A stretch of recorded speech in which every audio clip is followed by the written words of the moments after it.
Yes, hello everyone, welcome back to the channel. And meanwhile, when I'm trying to figure out how to record, The Wicked, because The Wicked for Good, they did a live show of the 10 songs from the movie. And I'm gonna say, yeah, it was spectacular. I mean, I was like, Cynthia Erivo, Ariana Grande, Kristen Chenoweth, and Idina Menzel. That was gay heaven. So if anyone wants to go to gay heaven for a second, listen to the full album of the live show. It is phenomenal. But anywho, let's talk a little about Eurovision for the upcoming podcast episode, because it feels like we are going full steam ahead, because very soon we're gonna get the songs out. Some songs.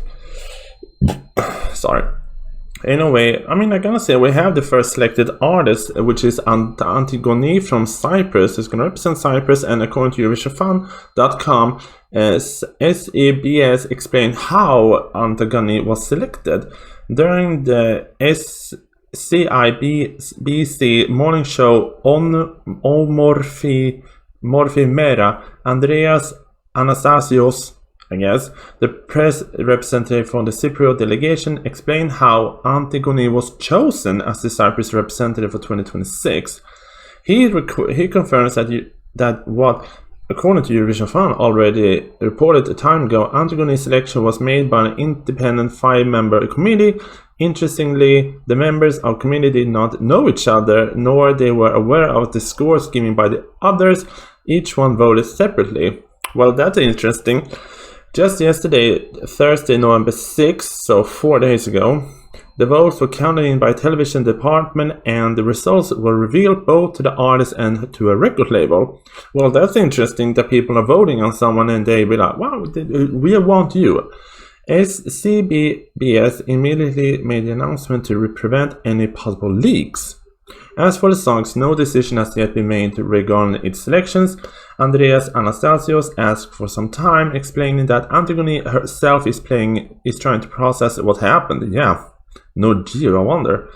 In the coming time, Antogoni will travel to Cyprus to meet with the SCBS officials and discuss how the song selection will take place. I'm gonna say, what song should Cyprus do next year? I don't know, but they are good at pop songs. So they are very good at pop songs, so I think they should stay with doing pop songs.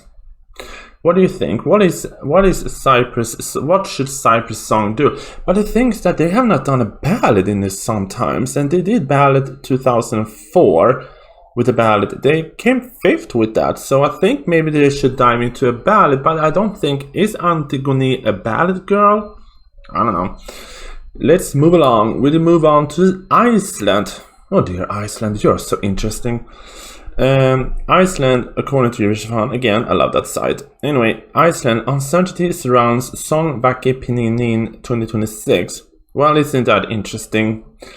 Iceland's national selection for Eurovision remains in limbo as uncertainty continues over whether the competition will ever take place this season. This is Iceland's most popular show. I wonder what the public think. Although the submission window for songs technically remains open, RUV, Iceland's national broadcaster, has yet to specify a deadline or confirm the contest status. Gee, I wonder if they're waiting for December. In a written statement to Icelandic media, Runar Freyr Gislason, project manager for Ruhr Television, long-term producer of this national song contest, explained, the short answer is, there is still uncertainty. We are reviewing the situation and hopefully things will come clear in coming days.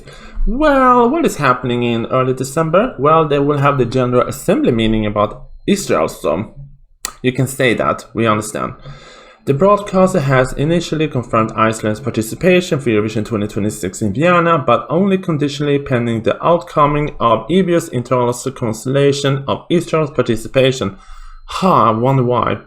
However, a vote that was planned in November was cancelled following a ceasefire between Israel and Hamas, leaving the situation unresolved. The issue is now expected to be discussed at the EBU General Assembly in December. The thing is that I have not read this article before this, so I was like, no concrete decision or a vote is anticipated. Well, that backfired on Iceland's face. RUV had opened a song submission for the national selection for September 9, later extended the deadline to early October to align with the expected EBU decision. Well, isn't that interesting? But the decision never came as the vote was cancelled on October 13. Is it that long ago? Is it a month ago? Wow. Excuse if you hear something.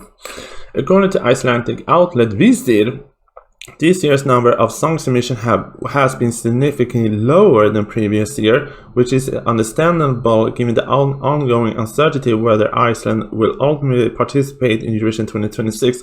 You know what you should do? You should cancel the national selection altogether and just pick a singer. Pick a singer, pick a song, then you don't have to do this.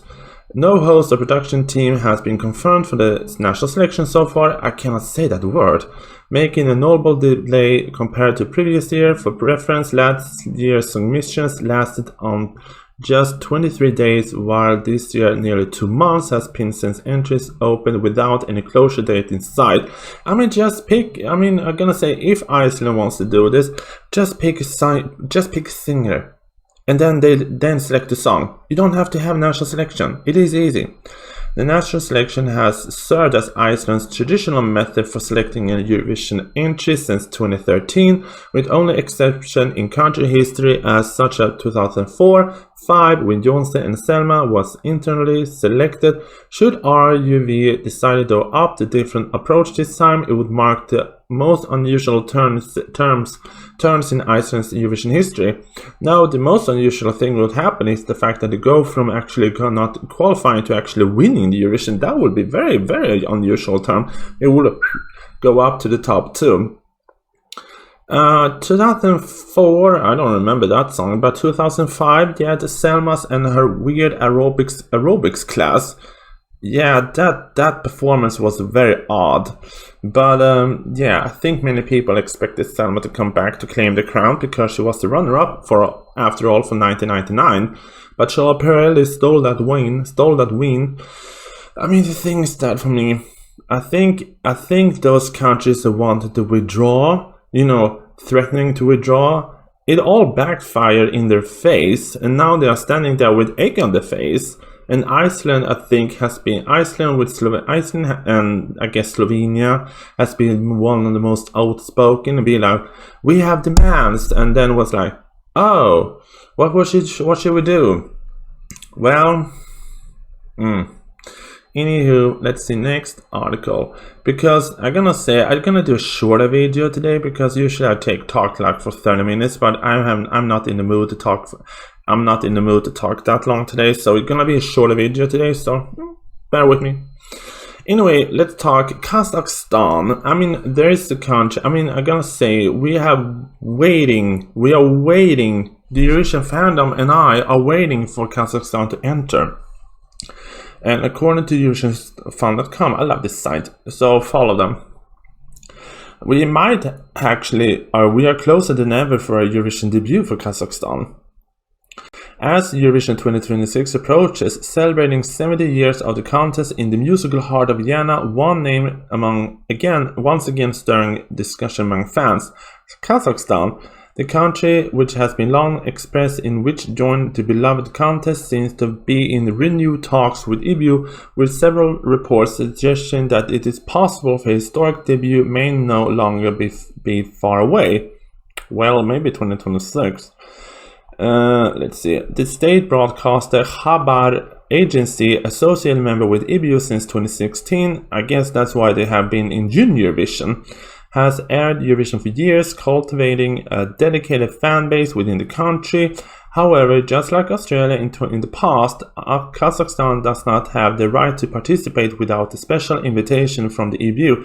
I think they should give them one. A privilege rarely granted and reserved for exceptional circumstances. It is worth remembering that Australia received an invitation in 2015 to mark the 60th anniversary, and that edition also took place in Vienna. Well, how about that? So maybe it is Kazakhstan's time to come to Eurovision for the 70th anniversary. For many Eurovision analysts, this year's 70th anniversary could be the perfect opportunity for EBU to open its door once again, this time to Central Asia. I mean, I'm gonna say I think it's fun to actually get. I mean, the thing is that I think it's fun that we entering new countries because they can bring something good. And don't forget that Australia came 5th, and then it came runner-up the year after 2016. So they came in strong, and we know that Kazakhstan has talented singers. A proven record through Eurovision. Kazakhstan has already showcased its potential through the Eurovision Song Contest with Daniela for one, where it has participated since 2018. Across 5 appearances, the country has impressed with highly quality stage productions, talented young performers, proving it possesses professionalism and artistic vision needed for the big stage. It is no surprise that many fans that Kazakhstan has been already earned its place in Eurovision. Well, I have been waiting. I've been saying this, that a country like Kazakhstan in Eurovision, why are you not in Eurovision doing this? Now just waiting for official green light from the EU. I think that would be the biggest I think that would be the biggest thing for this whole thing, that Kazakhstan should come. For now, EU remains careful and non-committal on its statement with no official decision announced yet. The final participating country is expected to be revealed in December, while the deadline for confirming participation has been extended until mid-December, giving Kazakhstan a little bit more time to keep its hopes alive.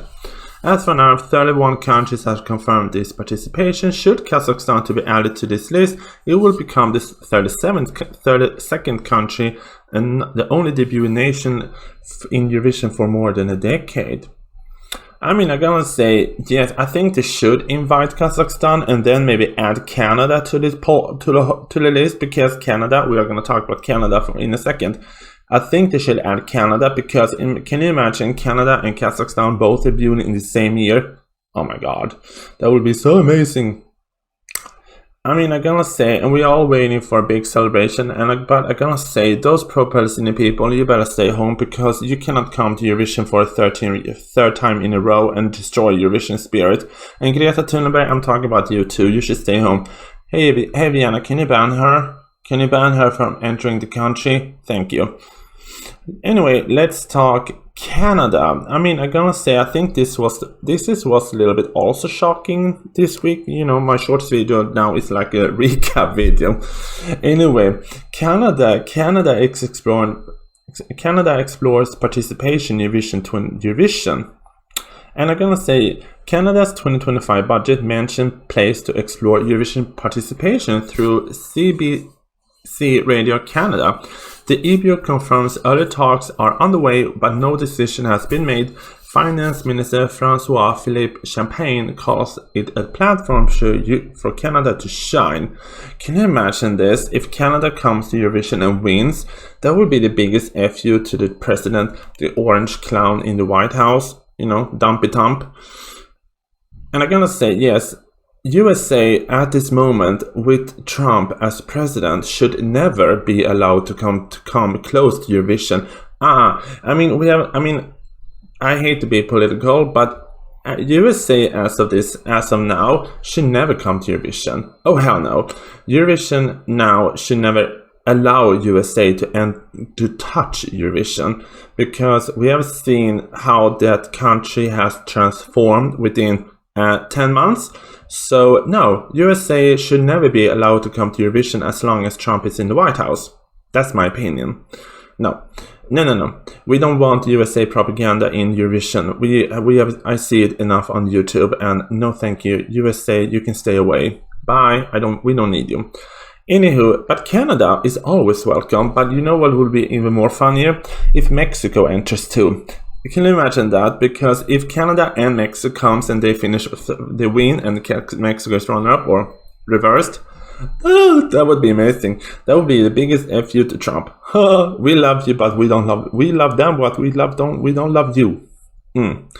Anyway, Canada is officially in early discussion phase about joining Eurovision according to EU and Canada government documents. On November 4th, the government of Canada released its federal budget, in which a paragraph stated the national broadcaster, Canadian Broadcaster Corporation, will support to explore participation in Eurovision. The budget includes a 150 million funding increase for the CBC Radio Canada. The budget also allocated 400 million to various cultural organizations and funds aiming to support Canada's creativity, industry and talents. Following that, the EBU director of the Eurovision Song Contest, Martin Green, confirmed to ESC Today that EBU are in early talks with CBC. No decision has been yet made, but the discussion remains in exploratory stage. We are always excited to know that broadcaster wants to take part of the world's largest live music show. The Canadian conversation with the CBC is in early stages, and we look forward to continuing the discussion with them. I mean, I'm gonna say, I think, Here's a question. What if Canada wins? If Canada joins the contest, it will be following the example of Australia, which entered Eurovision 2015 after receiving a special invitation from the EBU despite being outside the European broadcasting area. But Australia has been a big fan of Eurovision for years. But at the time, it was agreed that if Australia won Eurovision, the following contest would not be held in Australia but hosted in a European country instead. If Canada were to win, the same arrangement would apply. The contest would take place in Europe in cooperation with Canada broadcaster. I guess so, give it to the runner-up and then they can co-host it together. Eurovision Canada. Anyway, I'm gonna say, I think it's so fun that we are full steaming ahead with more entertaining news, and the fact that we are now exploring more and more. Yes, there was an article about something about Israel and Orf I found somewhere, but I think I maybe have deleted it. I think the people saying that, I think it was the Orf director that went to Israel's president and said that they fully support that Israel should stay in Eurovision. I think it's more fun. With the whole withdrawing, I'm gonna say we have seen countries return. Maybe North Macedonia comes back next year, 2027. We have 3 countries returning. We don't know yet with the 5 countries that would potentially withdraw. Will Armenia come to Eurovision at all? Because we have not heard anything. There's so much still to talk about when it comes to Eurovision 2026. But you know what? After a month of all of this, I feel a little bit more at ease with the Eurovision 2026 and more, yay, than because before I was like, I'm so done with Eurovision 2026 already. We are just in November 10th, and I was like, I'm so done with this. But anywho,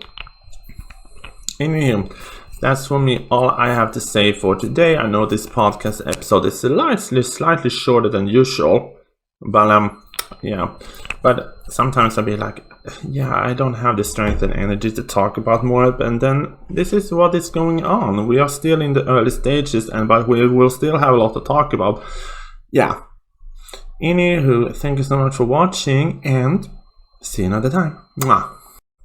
Yes, and with the upcoming Eurovision season becoming more and more crazy, don't forget to hit subscribe to this channel so you don't miss out on the latest thing in Eurovision world. And don't forget to follow my podcast so you don't miss out on the latest gossip and news in Eurovision world. I'll see you another time. Bye!